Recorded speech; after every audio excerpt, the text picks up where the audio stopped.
call up. Hello. Hey, Hey, how you doing, dude? I'm good. Good morning. Good evening. It's been a long time, mate. Last time we did coaching, according to our document, is 5 years ago. So it's been a very long time. Or four And I'm years ago, still I in should Diamond say. 3. Yeah, what's your MMR these days, mate? Yeah, it's around Diamond 3 somewhere. Okay, same. Yeah. Yeah, have you been No playing improvement. much? Yeah, a little bit on and off. Cool, Yeah. cool. And today you wanted to basically go over, timings, have a bit of a chat, and just kind of talk about that. And I think you'd specifically linked me the was it the SC Swarm?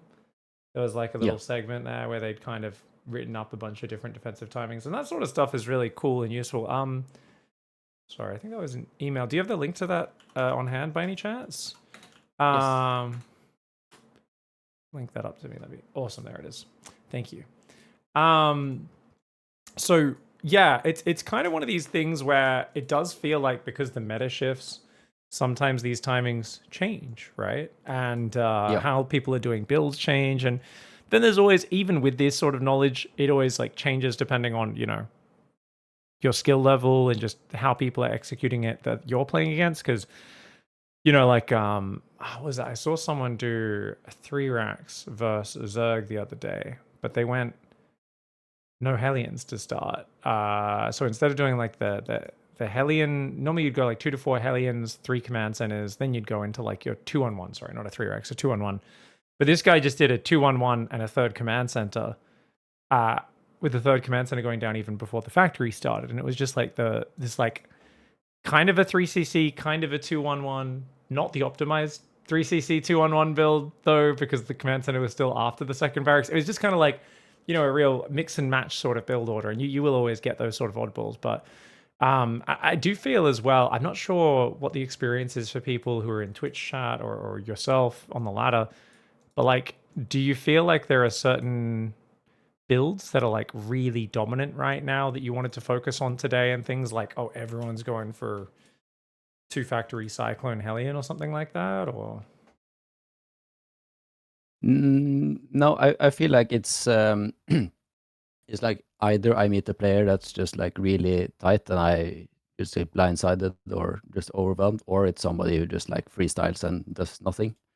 So it's like some people seem to practice like one sharp timing, and while other people don't do anything useful. Let's say. yeah, they kind of just feel their way through, right? Yeah. Well, I mean, looking at What? the timings in this document or this web page, they're actually pretty decent. Like I think these all still hold up just fine. It's just a matter of like, are there other things that are more popular these days, right? Or are there little adjustments and details to these that we would need to talk about potentially? Right. Let's say you were to invent a new build. Would you say that this could be like a useful checklist of like what can kill me when? Oh, like so you'd kind of cross-reference your build against that Yeah. list, you mean? Yeah. Um, I think the most important thing would be the pressure timings, right? The common harassment timings, and then you could. So the first step would be like, okay, if I'm just making a build myself, I've got to remember to be ready for the Hellion run by, right? The 4 Hellion run by. Okay, cool. So we've got like that would be really important.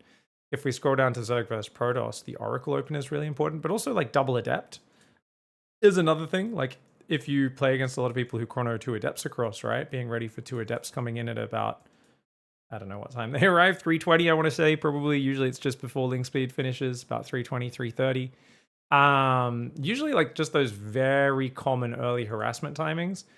And then I would finally think about cross-checking against, I guess, actual timing attacks. But yeah, it's funny because I normally don't. If I'm thinking of a build, I guess the way I think of it is it's a lot more focused on there is a standard way. There's probably I'm wondering if it's almost subconscious, but where basically there's somewhat standard rules, right? So what are we looking out for? Number one, I guess if we just put this in numbered form, is most common harass timings, right? Harass timings. So basically, that's going to be number 1, Oracle, first 2 Adepts, first 4 Hellions, obviously the Reaper even before that. If you're like, why don't I just go 3 hatch before pool? You know, oh, that Reaper's kind of an issue. And Ling speed finishing, right? Ling, you know, potential Ling flood or just a harassment, whatever it is, right? It could be 6 Lings, it could be 30 Zerglings. Yeah, I guess those are things you would kind of just build some sort of defense in. But I almost feel like those things should be pretty standard anyway, because if you're making a build, usually you're just going to be copying a normal opening anyway, right? And then you're going to be kind of doing other things from there. I guess it feels rare in Legacy of the Void with the 12 worker start to really be going away from a tried and true opening build order when you're playing defensive. It's only if you're being like, I'm going to do a 12 pool hatchery in the wall rush or something like that. And that's when you're deviating so far from the norm, but you're also being so aggressive. So you don't need to worry about defensive timings at all, if that makes sense. Right.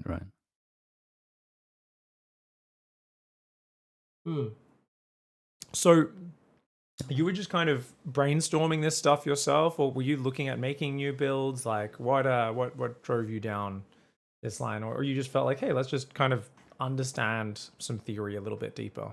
Yeah, just geek out on some timings.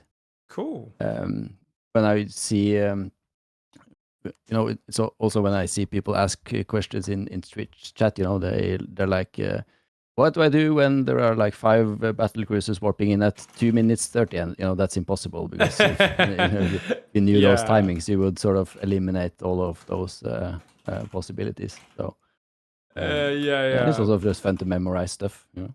No, absolutely. I mean, why don't we just go down a list then and just like we can just kind of come up with some stuff then. So to do this in any sort of organized fashion, kickstart the discussion, get us going. Let's go through matchup by matchup. So which one do you want to start with? Let's start with Terran versus Zerg. All right, let's go ZVT. All right, so first things we've got Reaper. Reaper's going to arrive at your base. So a Reaper should pop. And I'm just going to write pro timings down. Mm-hmm. Keep in mind, if you watch a lot of pro games, they're really sloppy with their builds these days. If you're not Clem's Reaper will pop at 158 almost every game. Other players' Reapers do not. Bjorn, I'm looking at you, mate. You got to fix your openings. He's a little inconsistent sometimes. Yeah, most people it actually pops like 201, 202. But, you know, technically it should be 158 on a map with good mining.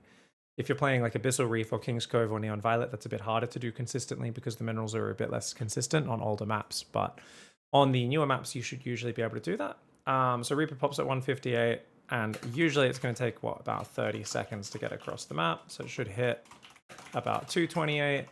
And obviously, normally, maybe 225, 220? Let's say 220, because I think your spawning pool is normally going to finish at about 202. 203, and then with a hatchcast pool, and then you can start your queen, which takes 29 seconds to build. No, 36 seconds actually.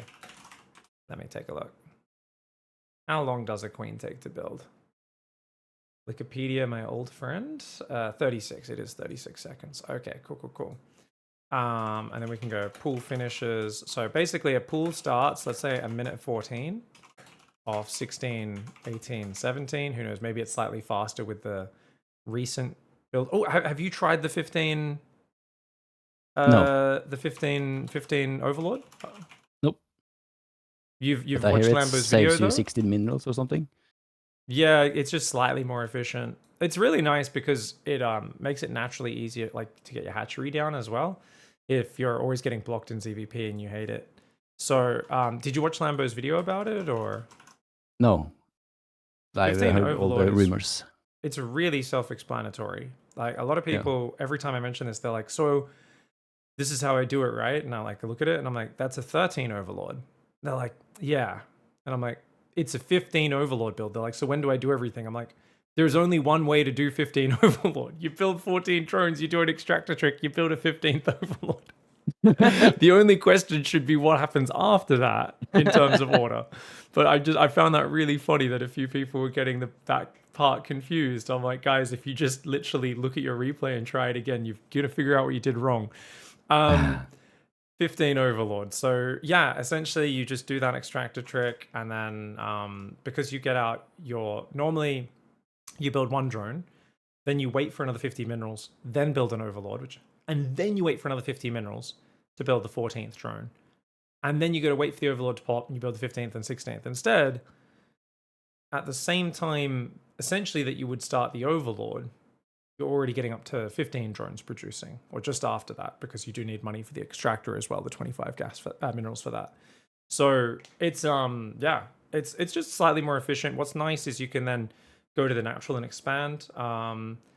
It's super great if you if you want to rush to make yourself unblockable. You can go 15 hatchery before Overlord off this opening in ZVP, right? So that's a really nice bonus of it. So basically it's gives more minerals. It's just slightly more efficient, right? That's the main thing. But then if you want to make your own self blockable, you can go before Overlord on 15. Shin's been doing it on 14, which I'm like, that's just unnecessary. I'm pretty sure he could still go for the extractor trick, do it on 15, it'd be slightly better. But it is what it is. Or you can go Overlord, as Serral does a lot of the time. Go 15 Overlord. Send the drone down in time to start a 15 hatch. But if you don't see the probe, you build a 16th drone, then go 16 hatch. So it's the same build, you just send your drone down slightly early. So you have the option to go for a bit of a faster hatchery. If you go 15 hatchery there, I think it's 42 seconds. I'd need to check Serral's recent ZVPs. I haven't watched last night's games, by the way, guys. Did see the results. Serral, 42. 42. 16th drone. The 16 hatch should be 46 seconds with this build, assuming you're doubling your workers up correctly. So that's kind of cool. All right, so back to ZVT. Yeah, so basically pool starts at 1 minute 14, takes 46 seconds. That's going to take, finish at 2 minutes. It's more like 2:01 a lot of the time. Basically, that's 2 minutes, which means queens take 36 seconds, should pop about 2:36, which means the Reaper's going to have, let's say the Reaper gets to your base at 225 because he's faster than a drone, right? When we measure rush distances, we say, oh, this map is a middle rush distance map, takes 34 seconds to get to the enemy base. We're talking about main ramp to main ramp from a worker moving, right? Reaper's a little faster than that. It is, of course, popping out at your ramp, but it's going to get there in, say, 27 seconds or whatever the number is, 26 seconds, right? Right. Depending on the map size. So Reaper will have about 10 seconds. Reaper will have about 10 seconds to do damage, and that's when your lings buy time, right? 4 to 6 lings have to buy time and protect drones during that 10 seconds. Now, if you think about it, the 15-15 build, do you know about that one? Yes. So that's different to the 15 Overlord, right? The 15-15 is the build where we go basically, you know, Sarah was doing it a lot last year. I was doing it as my only Zerg vs Terran build for quite a while. Really good for 2 base roach openings and the like. And in general, what's so nice about a 15-15? A 15-15 gets your queens 11 seconds earlier, right? 10 to 11, or about 10, let's say 10. I think it's about 10. Depends on how you do the build. Therefore, you can skip lings. So this is one of the cool nerdy things about the 15-15. You don't need to build any lings. Or you can build just 2 lings from the natural. But since they're also 10 seconds early, they can sneak out before the Reaper arrives, right? Mm-hmm. And go kill the SCV on the CC. So this is where things get really interesting, is why the 15-15 was so attractive, is, hey, I don't need to build lings and lose 1 or 2 to the Reaper. I just build more drones. And yeah, you just basically get your queens so early. As you can imagine, 10 seconds earlier on queens means 10 seconds earlier in jacks. So you're just flooding out drones. Your 2 bases get saturated by like 3 minutes 10, 3 minutes 15. And you just have more minerals after an initial lack of minerals, because obviously going 15 hatchery, 15 pool, you are delaying getting to 16 drones on minerals. You're on 14 for quite a bit in that early stage on the actual mineral patch, while the other ones are building buildings. But it works out really nicely because you skip the lings, you potentially deny the SCV on the natural. Doesn't work at high level anymore because all the Terrans are used to this opening. Took them a long time to get used to it, but they did eventually. And whilst it's still a good opening, that I definitely see Raynor use quite a bit. A few other players, especially like Cyril has like a build where he goes full gasless with this, doesn't even take gas and gets to a really good spot. So that's pretty nice. Cool. I guess we move on to Hellions now. Just interrupt me at any point, poke me with any questions, let me know any thoughts you have. How come it's you mentioned some at least one pro gamer who is sloppy with their timings even this early. What is it that they do instead then? Like, do they compensate in any way, or is it just Sometimes they're typing to their opponent in chat. Honestly, no. Okay. There's a lot of laziness in StarCraft too. This is why Cyril is so beautiful to watch, because Cyril never has laziness in his build. Pretty much every other pro gamer goes through these periods where they let in these really lazy habits. Cyril and Clem and MaxPax are probably the three most detail-oriented players who never let that happen. Raynor does let that happen a lot. He goes through cycles where he practices really hard and he cleans it up and he becomes a bit more perfect. But out of the Korean players, I think they've been freestyling for a long time. The Korean players are generally older than the European ones that came up as like a bit of a later generation. And I think they're just like, I know the early game. I don't need to focus on this. And they don't have coaches or team houses anymore. So these sort of basic things don't get fixed the way they would have back during like Casper or something like that, right? We see every game players with 3 workers on one gas, no workers on the other gas, right? When we know they should spread them across because the third worker mines at a much slower rate. I see a lot of Terran players, Beyond especially, but a lot of players do this when they go to take a new base or build I want to go build a third base or a fourth or something out front. They'll always take workers from the base that is easiest rather than the base that is most efficient. So Clem, I don't think Clem does this very much, so he does sometimes, where they'll grab, they'll go, I need to throw down 3 more barracks in my main. And they'll go to their natural, which is undersaturated, and they'll grab 3 workers from there because that base is the newer base that they rally to, and send them into their main, up into the top corner of their main. 12 second walking there, 10, 12 seconds walking back to the minerals. They could just pull them off their main minerals. And it would actually be better to pull them off the main minerals, because then the main minerals will last longer and there'll be less walking time. If your natural has 24 workers on it and there's a bunch not mining, I can get behind it, right? It makes sense to do that. But there's a lot of these little inefficient habits that just sneak through. StarCraft's incredibly hard and detail-oriented, and there's a lot of things going on. So no matter how good you are, it's kind of like if you go to like soccer practice, football practice, or whatever, you're still just going to start by just passing the ball back and forth, right? You're going to do the most basic shit every single week because the basic fundamentals are important. And it's like that in any sport or in any musical practice or anything like that. You're still going to practice your very basics. But it's something in StarCraft pros just need to like focus on the build order, the tiny little second here or there, focus on the grand strategy, and they need to kind of bounce between these different topics and focus on one at a time.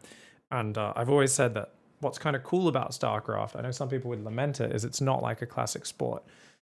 If you are really talented and you have a bunch of coaches telling you what to do, you do not need to be a self-motivated genius of the game to be top in a very physical sport, right? You don't need to be a genius because the coaches do that for you. But in StarCraft, if you want to be Cyril, you have to have Cyril's brain, not just his hands. He is the most planning-oriented, obsessed, motivated guy out of all of the pros, and he has been for 7 years straight. 8 years, 9 years maybe, because obviously it's not like he just won every tournament without getting obsessed, right? So he just, you can tell he's thought more about everything. His build orders, every tournament I watch, my eyes are glued to the screen because I'm like, oh, there's real intention here. Raynor goes into series as a player who's incredibly talented, and I always give him as the example of someone else. I think he's more talented in terms of like the speed of the game than Cyril, but he's definitely, his openings are often Rayner's attitude to tournaments has often, in the past, been, and I think he's gotten better at this recently, I'm just going to play my game, right? I'm going to go in there and I'm going to do my thing. Whereas Cyril's got like a friggin' complex flowchart that no one knows but him. And, you know, and I think he revealed quite a few things when I did the 2-hour interview with him early last year after he dominated Katowice, where, you know, he's like, oh, yeah, because I was asking him about builds and he's like, oh, yeah, you know, I had this all in planned, but then it wasn't good for it. Like whatever he saw in the game, he didn't feel it would work, so he just played standard. And then talking to him about that, it sounded like he's done that many times, where he's literally shelved all-ins that he's had prepared, but he doesn't quite see the right opportunity, and he holds on to them for like years because he just keeps not seeing the right opportunity. And because he doesn't spam tournaments, he only plays the biggest events. No one else does that. Like no one else hangs on to their all-ins like that. Most players blow their wad. They blow out their best builds in a random online cup for $300, right? $400. Right. Cyril never does that. So Cyril is his best own coach, and that's like a special skill where I don't think that would set him as far apart from everyone else. If there was like, let's say we've got $2 million, $3 million a year prize money for the last few years in StarCraft. Imagine if it was $50 million prize money, and there was 5 times, 10 times as many people watching, right? And whatever the thing is. And you've got so much more money in the scene. You've got more coaches, you've got more experts studying, helping the heroes, the darks, the rainers, basically fix all those basics and just be more detail oriented on everything. And I think that would close the gap between Cyril and everybody else significantly.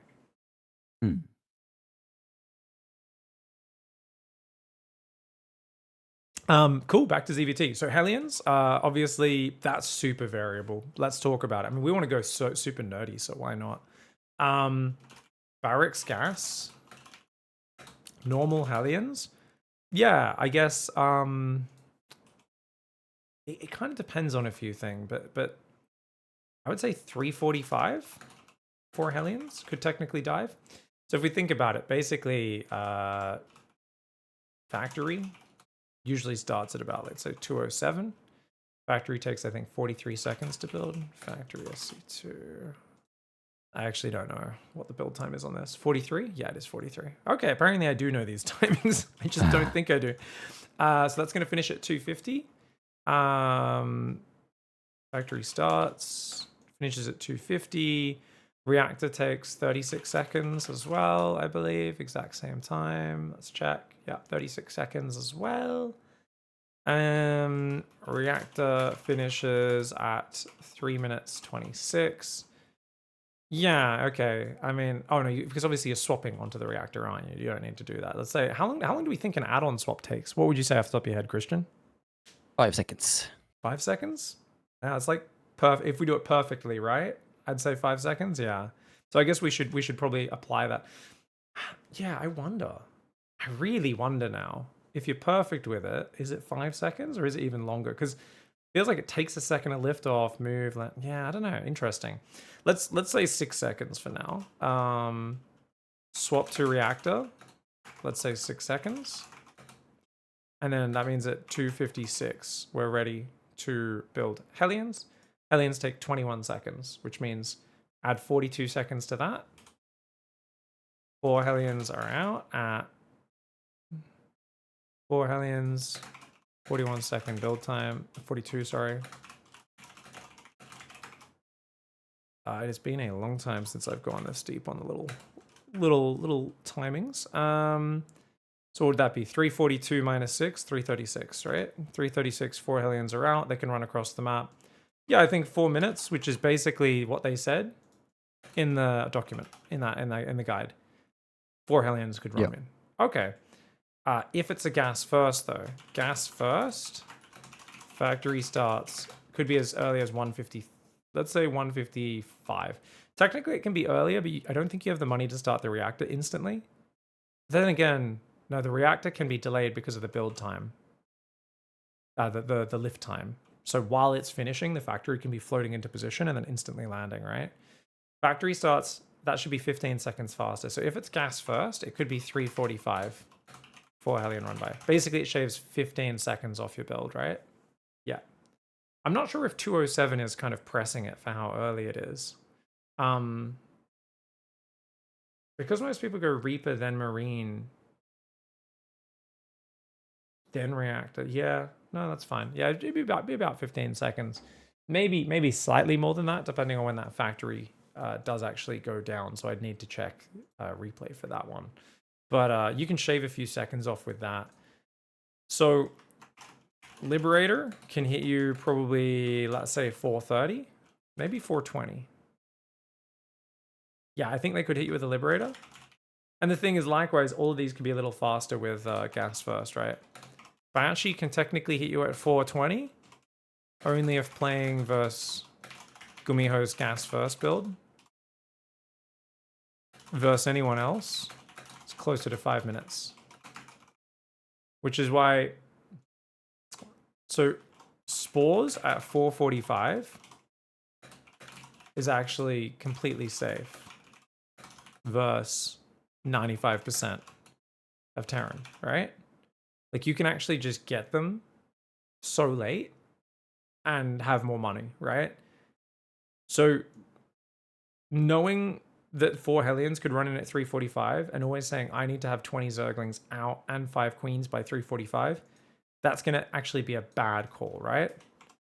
Being ready for this every game is bad. You'll hurt your own economy, right? You want to have, oh, you know what? I've got the 6 Zerglings from the early game and I've got 4 Queens. As long as they're well positioned, hopefully I can defend it. I might lose some drones, but, you know, you kind of have to toe that line, right? That's towing the line of greed. Same with the Banshee, right? If we don't actually, obviously, ideally, we scout things specifically and we can kind of see what's going on. But yeah, where is the document available? Well, you're going to have to ask Flyrev in chat if he wants to share these timings with you guys. As that's who's on call with me right now. We're doing a bit of coaching. Your goal was to make this public, right, Christian? Sure. Cool. So, I mean, we can copy paste this into a public document or something, and we can share it in chat at the end of the coaching session, I guess. Yeah, we can do that.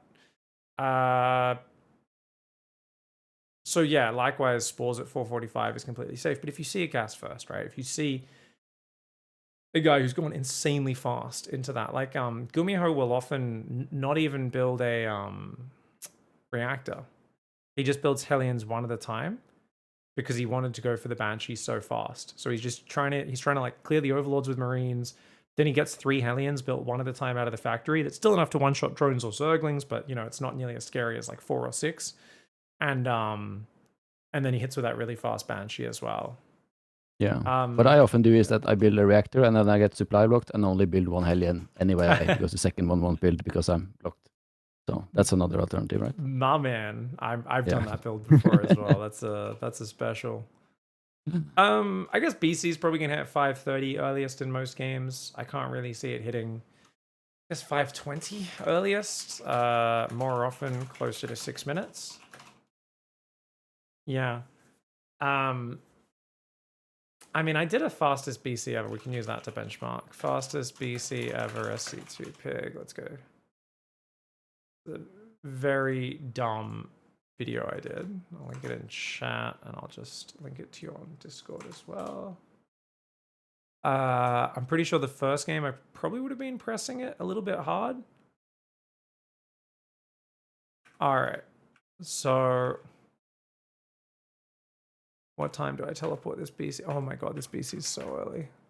And this is literally me like cutting SCVs at the start of the game, like that level of stupidity. So yeah, it's going to be like 434, I think it pops out. Yeah, so it's finished teleporting 440 is when it actually starts shooting. So let's just say 440. Technically, a baboon can cut workers from the very start and hit, have the teleport finished at 440. It was funny because I remember I did this video and people were like, that isn't the fastest BC ever. I went in unit tester or, you know, in an empty custom map and I got it, you know, 20 seconds earlier. And I'm like, yeah, guys, like technically I can get it earlier, but like, you know, when there's adepts and stalkers and immortals and shit attacking my base, like it's a bit different, you know? You know, like they were like, oh, do you have a wall off? They're like, no. I'm like, okay, come on, man. Like, what the fuck are you are you doing? You don't have any units. Like I could just I make a video where I hop in an empty custom game and just sit there. I'm like, look, guys, I built a thing in this time. It's not exactly very riveting content, nor is it very interesting. But yeah, I mean, there's always someone. Yeah. Did you want to go over how to like defend these timings as well, by the way, or? Not necessarily. Well, One question that appeared Yeah. when you talk about this is why isn't gas first more popular? This seems like a lot of time can be Sorry, say played again. off. Why isn't gas first more common? Yeah. Oh. Just because you think it. Yeah, I mean, it gives you less minerals, so the Reaper's a little slowed down. It's an interesting thought.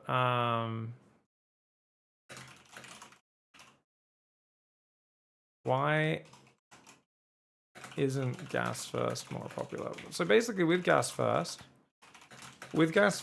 you can't afford to build a second barracks unit if you want to reactor swap. Okay. So normally you'll build a marine, and if 2 lings come in, you can defend with a marine and pulling SCVs. You don't need to use your Reaper, right? So if two lings sneak by, defending that without a marine is a pain in the ass, right? You don't want to have to bring your Reaper all the way home. So that's Right. one thing. Your CC is later. You delay your orbital a few seconds and miss SCV production. Because your barracks is a few seconds later, right? So basically, this is all the flow on effective. Because you went gas before barracks. Your barracks is like 4 or 5 seconds later, whatever it is, right? Doesn't sound huge, but that means your command center is 4 or 5 seconds later. Well, guess what? Does that mean you build an extra SCV and go 21 orbital rather than 20? Well, no, because the orbital is still the more important thing, but it means you miss that 5 seconds of SCV production, right? Which is almost half an SCV. So command center is later, orbital's later. Because the barracks is later, you can't, and your factory is faster, you can't squeeze the marine in. So there's a few weaknesses to it. If you play it against Protoss, you're very light on units, right? Normally, like if you go Reaper plus fast expand, that Reaper, if it dies, you just feel naked as well. Like you don't really have anything else. If you Reaper plus fast expand and gas first and SCV scout, you're just broke. You just don't have enough money. Like SCV scout feels very bad with gas first, in my opinion.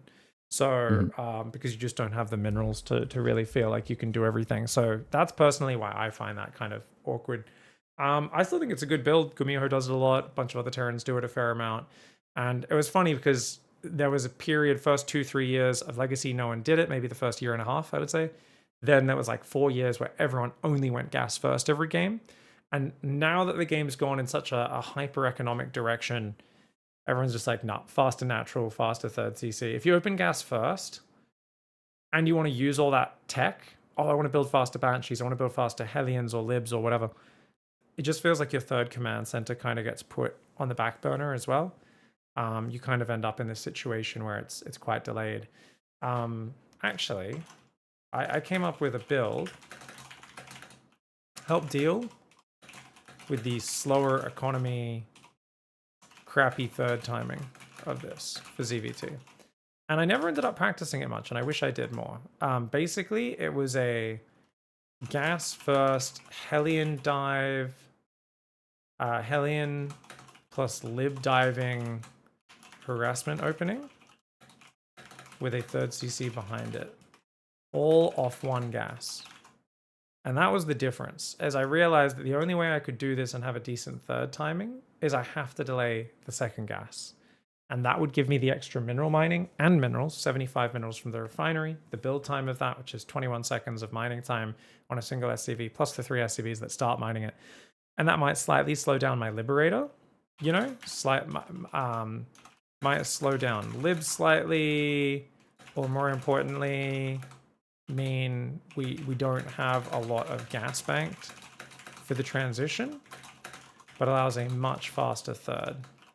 And what's great about that is then you could go off of this opening, just take, 3 gases all at once, behind it for my mech transition. Now I like to do the mech transition, right? Problem with this build, I don't have a tech lab necessarily, and I just if I do get surprised by like a roach attack or something like that, a big roach ravager ling, single gas, 3 command center, Hellions and a lib, kind of vulnerable, right? I basically weakness equals ravager, roach ravager ling, right?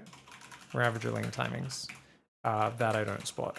So it's kind of like you just have to see everything with your constant Hellion dives, and aggression. So it's a little bit of a risky build, I would say, in that you're both being highly aggressive and highly economic. And if you're doing both of those with harassment and economy at the same time, usually it means you're open to some sort of counter aggression.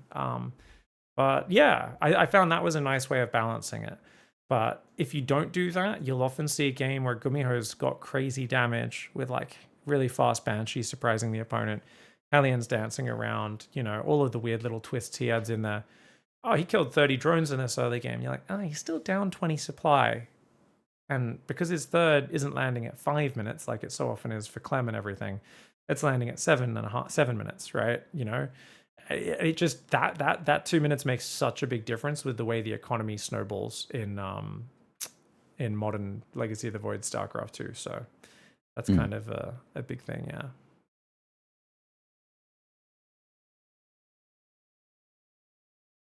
Yeah, so with that build you would like be annoying with the aliens for as much as you can, and then Liberator would come in at 420 or something, and then just kill everything else. I think I would normally do it as like a 4 Hellion dive, followed up by another 4 to 6 Hellion plus Liberator combo, where you're Liberator in the main, Hellions dive. So, because with a gas first, you really want to use the first Hellion timing, because it's 20 seconds faster, 15 seconds faster than like a normal one. So it's for me, it feels like if you're going gas first against Zerg, dive those first Hellions.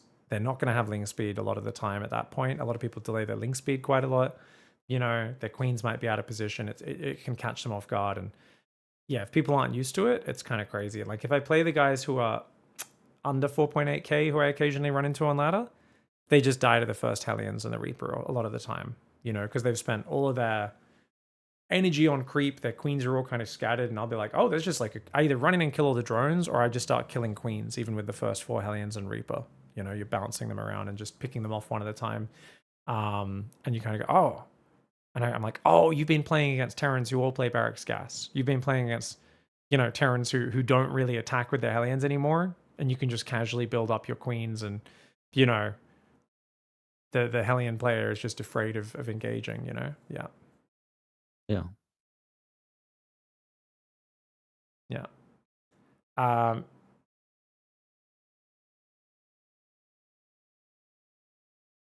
So what's chat talking about? Let's see if they've got some really good points here. I think they might.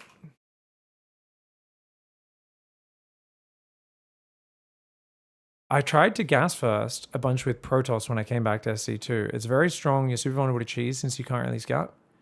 I don't think it's useful at all, actually, Adam. It's bad. You're better off going Gateway than double gas is actually going to pay off more. And Hero has a cool build where he does that in PvT, where he goes, because the Terrans don't scout, he goes Gateway, double gas, and he goes for the Nexus after a bit, and it allows him to open with a Sentry and go Phoenix behind it. And because he goes Sentry Stalker, Terran assumes, cool, you're playing like this style. I go Widowmine drop first that. They fly in, they go, what the fuck? How do you have Phoenix? And he goes, I went 2 gases before Nexus, idiot. Like, I can afford a Sentry, a Stalker, and go Stargate Phoenix at the same time. And it's basically a trap build. Worked really well on Maru, because Maru's been very predictable lately. And he just tried to Widowmine drop into it, which was not smart. But I don't think it works on Clem as well, because Clem always goes for a 6 Marine mine drop, which is a bit more flexible, won't get hunted down by the Phoenix. He can unload the Marines and get out of there. Yeah.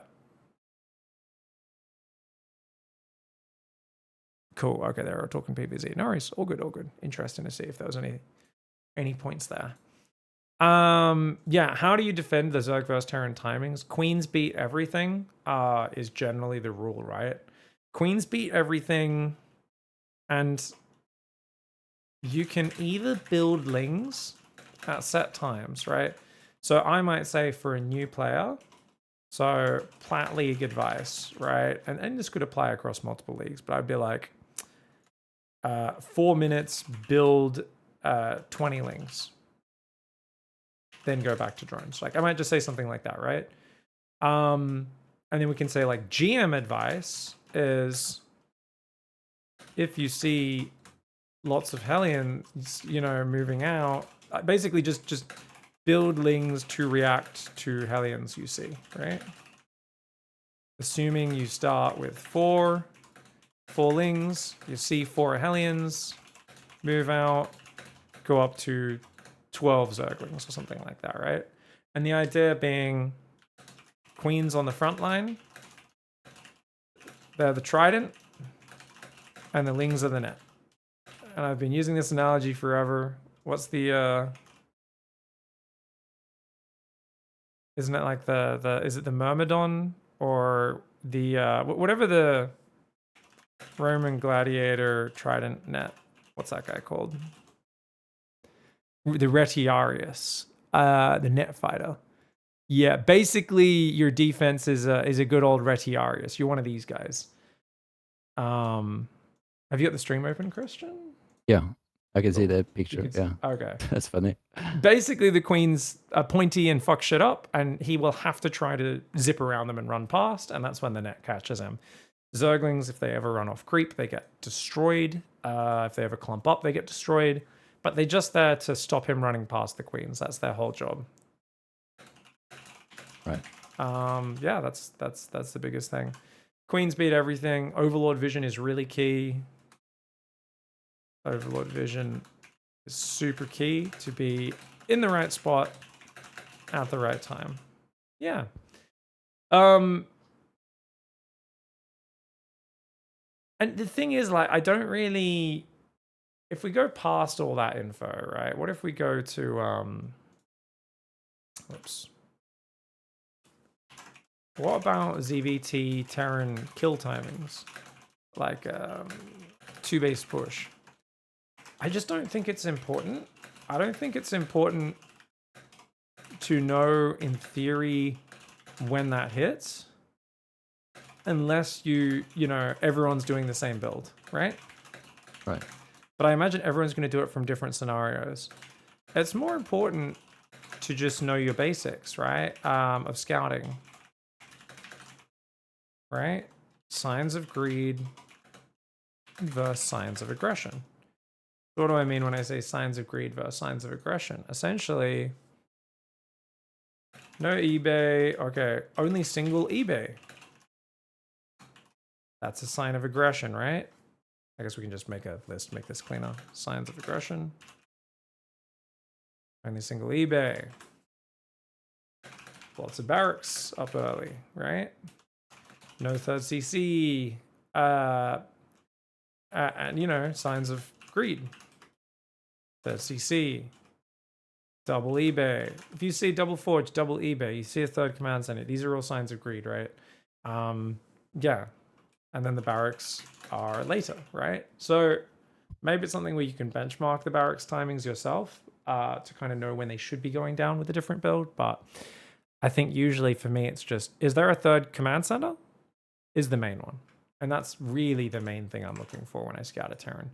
And you can usually tell, oh, I'm looking for, like, I think a third command center should be almost finished now. You fly through with your Overlord Overseer and you're like, there's a bunch of barracks, all with reactors already finished on them, pumping out units. You just can't have a command center. You should just be able to feel that, right? That should be like a feeling we should always be able to have, is like, oh, I normally scout at this timing every game. And I guess that's where consistency comes in, right? Where it's always, it's the players who are really inconsistent in how they play who really struggle to learn, because they see the barracks with their Overseer scout sometimes at 5 minutes, because for some reason they made the craziest fast layer of all time. Other times at 7 minutes. But they're kind of looking at it through the same lens. Like, they're blind to how different the scouting timing is. Whereas if you're like, no, like, I have a pretty solid build. My layer always finishes around the 6 minute mark, and I always make an Overseer and go scout. That scouting information is always going to be something where you can compare across different games. But if you're scouting at 5 minutes one game, 7 the next, 9 the next, scouting at those timings is going to mean completely different things because, they could have gone for the third base and finished the barracks already by the time it's 9 minutes. It doesn't mean they're doing an all in, even though you don't see the third command center, right? Right. So yeah, that is a whole bunch of stuff. I mean, so what would we do instead? Just have general rules, like if we're playing against a 2-base timing, stop at 60 drones. 4 guesses. Something like that, right? Easy peasy. Assuming we're playing Lingbane anyway. Might need more gas if we're playing roaches. And then you just mass army, right? If you just have general rules like that, most of StarCraft is just about basic investment. It's, am I putting my money into army, economy, or tech? Upgrades in tech can go together. Upgrades in tech lead to very obvious advantages at very set times. I made Storm, now Storm is finished. I can make Psy Storms. I made +2, +2's now done. I have Stim Shields, it's ready. I have Roach Speed and +1/1, let's go, That's very self-explanatory. But economy, if you invest in economy, that is the most useful thing in terms of flexibility because you can use it to then invest in anything, right? If you invest in more economy, it is the thing that allows you to win games in general because it can be spent on whatever you need. Oh, we're playing late game. I can make all the tech, all the upgrades. I can make even more economy with it. Or I can make army. Army is also something which is interesting because it can keep you safe, but that in itself is not a great use of our money, right? Oh, I built army. This keeps me safe, right? If we sit on 20 drones massing roaches, we end up fucked in the long run because we're just not doing anything with our investment, right? But if we can build an economic advantage is always our goal. That's the key. So the core fundamental investment goal of SC2 on a basic level that applies across all matchups, all races, but Zerg's the nicest to think of this as because it's so reactive with its production. Build economy advantage. Make army to defend economy advantage. Go kill them with army and tech upgrade advantage. Yeah. Make army and tech and upgrades to defend economy advantage and go kill them with that army. The big mistake most players make, go back to building economy and more tech upgrades without and completely miss the timing to go use the advantage in tech upgrades army that they have right now. This is what I call like the bronze to GM, kind of from the original Vibe bronze to GM mistake. They're like, just keep macroing, just keep macroing, just keep macroing, just keep macroing. And then they move across, they move halfway across the map. Then they look at home, they keep macroing.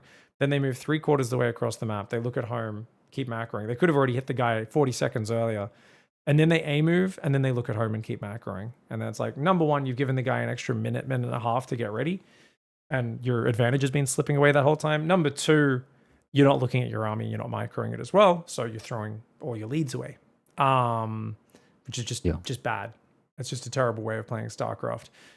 Whereas if you understand, hey, I built an economy advantage, I've defended it, that's great, let's go kill them. And the hack to make sure that you actually remember to do this is, even when building army tech upgrades to defend, already be thinking about your attack timing, right? So even if someone's in my face with like an Immortal Zealot push, I'm already thinking about that. When +2 range finishes with my Roach Hydra and I get my second Hydra upgrade finished, I want to be at his base attacking him. Even though right now, yes, I'm just in survival mode, that's my goal. But a lot of people, they defend and then they just hold the fucking drone key down and they're like, herp, derp. And I'm like, what are we doing? What's that for? And they don't know what they're doing with the drones. They're like, oh, maybe I'll make an infestation pit and a spire and a second and a third Evo chamber. And I'm like, which one of these are we committing to? And then like, I'm going to make every upgrade. Maybe I'll make some mutas. Maybe I'll get mural, and I'm like, no, like, because then you're just basically, I'm trying to think of a good analogy. Basically, if money and investment in StarCraft was milk, you're basically taking your milk and you're just pouring it into holes on the ground and going, look at all my milk. Hey, I'm so rich. I mean, you're just like sitting there and watching the milk rot and all this mold is growing, and you're just like, what are you doing? Like, all of your money is worth so little. So in StarCraft, you need to make sure your money is actually worth something as well. Whereas too many people, they're like, macro is the most important thing, and they never learn how to hit a timing attack or anything like that. So the easiest way to do it is be greedy, then go fucking kill them off the advantage you got from that greed. That's like StarCraft 2 101. And that's essentially it. Yeah. Build economy, make army tech upgrades to defend economy advantage, skip the mistake step that everyone makes, go kill them with that army and tech upgrade. And cheat sheet, little hack. Even when building army tech upgrades to defend, already be thinking about your attack timing so you can commit hard to it. Because timing matters and delays matter. StarCraft is all about those timings, right? A lot of other games have stronger defender's advantage, slower armies, all sorts of things, but StarCraft 2 is a game of sharp windows where stuff destroys or gets destroyed. Cool. How long have we been on call, by the way? Sorry, I know we're only talking about Zerg versus Terran, but I guess, I mean, your goal was mostly to just nerd out over stuff rather than cover every matchup in detail, I hope. Yep. Cool. So the third CC that you have involved there, what would be the latest? Like, when would you conclude that they're not gonna do eco? No like, conclusion how required. long can you delay? See, that's the wrong mindset. If you haven't seen the third command center, just keep building units off 60 drones. Right. If you see the third command center, you can build more, or you can just go fucking kill them, because their third's already late. Just go fucking kill them. You've made a giant army, so turn your defense into offense. So it's 12 minutes 37 seconds into the game. They never moved out. Now they're taking. Now I see them starting a third CC on location. Okay. Instinct equals drone. Drone up. Or you can just take a free win. Go fucking kill him. On an investment level, if you've been mining off 3 or 4 bases, 60 drones for 5, 6, 7 minutes, and they've been on 2 bases that whole time, their main's mined out, or mostly mined out, you're mining 3 times as much as them, right? For at least a minute or two, at least a few minutes. And the rest, they're not mining at all. So just go fucking kill him, right? Rather than droning. I mean, don't get me wrong, if he has the sickest defensive position of all time, maybe we do drone up. But we shouldn't need to do that, right? Because we should have so much more stuff than them from mining off an extra base for so long. So that's why that's always really nice. Sometimes we get stuck in a defensive mindset. We go, because I'm defending a 2-base timing. And the 2-base timing doesn't come, and our brains short circuit. We go haywire. We go, what do I do? But it's like, well, you think of it, and this goes back to the point I did before. That little hack down below. Even when building army and tech and upgrades to defend, already be thinking about your attack timing. So what you're really thinking, you weren't even defending. You were just preparing a 2-2 Massling Bane timing the whole time. Yeah. That's all. You know? Him trying to take that third base is just your opportunity as he moves out to fuck him up, right? So yeah. Like you're out there with your army spread in 3 places and you're just winning. Yeah.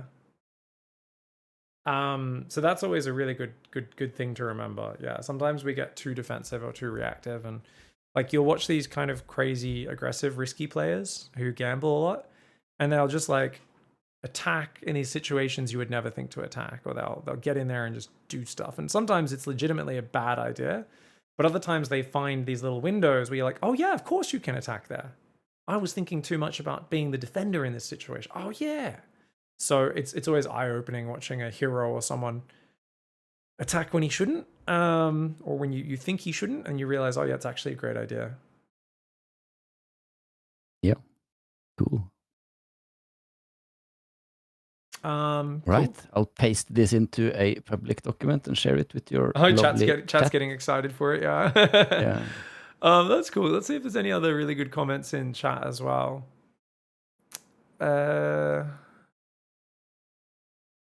What are good benchmarks for number of queens at each timestamp? Don't know. Fuck me sideways. What would that be? I have no idea, dude. Let's go to that queens defend everything, right?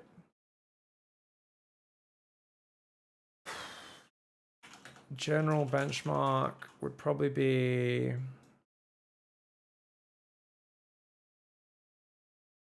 normally we start a third queen about 310, something like that. Maybe 320. And then maybe earlier than that actually. Maybe fourth queen comes out at 320. Which means yeah, I think you can try to have 5 queens at 4 minutes, but the important thing is don't compromise your droning for that, right? Don't compromise your droning too hard. So there's a balance between building drones and defense, always, but especially since queens are so expensive and everything is about minerals early in ZVT, you need to saturate your natural as quickly as possible, only delaying droning to start your third queen early. Maybe delay a few drones to get the fourth and fifth. But if you rush 5 queens with only 6 drones on your natural, you're already dead. Like you literally just killed your own economy. So often what you'll see is someone will be like, oh, I want to squeeze a 4th queen in here. And then they'll build up a few more drones. They'll put a few more drones and they'll squeeze a 5th queen in, that sort of thing. If you can have 5 queens at 4 minutes, then that's great. And then you can build 2 or 3 more from there. Or 3 or 4 more from there to get to 8 or 9 queens total. 8 to 9 queens every game is super solid for ZVT. Yeah. Flyrev the legend. Thank you, Flyrev. Appreciate that, mate. Right. My man. All right, guys. Yeah. We can throw those notes up somewhere as well. Cool. I don't know. Let me throw that in the Zerg discussion channel in my Discord as well, just so we've got it somewhere where people can see. Zerg coaching on defensive timings and theory in ZVT today. Flyrev was nice enough to share the notes. Cool. Yeah, that's awesome. That's awesome. All right. Thank you, Professor. Yeah. No worries, mate. I hope you had got something out of it. Yeah, I hope you're having a good day and stuff. Motivate you maybe to get some more Zerg vs Terran games in. Yep, for sure, for sure. Any last questions? There was one guy asking in chat, what is the timing for identifying a baboon? Like, what's the benchmark there? Like 2:30? Yeah. I think usually if you're really on point, you can identify by 2.5 minutes, but sometimes it takes like up to about 5 or 6 minutes. You want to watch for like really interesting techniques. So like a Terran who's like surprisingly high level without ever queuing an SCV back to building minerals from building buildings. They just like spam their idle worker button after the building's done and tell them to go back. Or a Zerg who doesn't know how to use control groups. So they just set their rally point to your base whenever they're attacking. You can identify this. If you don't notice in the heat of the action, it's because after the fight, you'll see a stream of overlords rallying into your base and you'll go, what the fuck? And you'll realize my opponent doesn't know how to use control groups. They're a moron. Thank you, Askurian, for the tip, mate. Really appreciate it. And thanks, thanks, Flyrev. Appreciate it, mate. Good luck identifying some baboons out there on the ladder, mate. Thank you. Cheers, dude. Have a good night. Laters. Bye.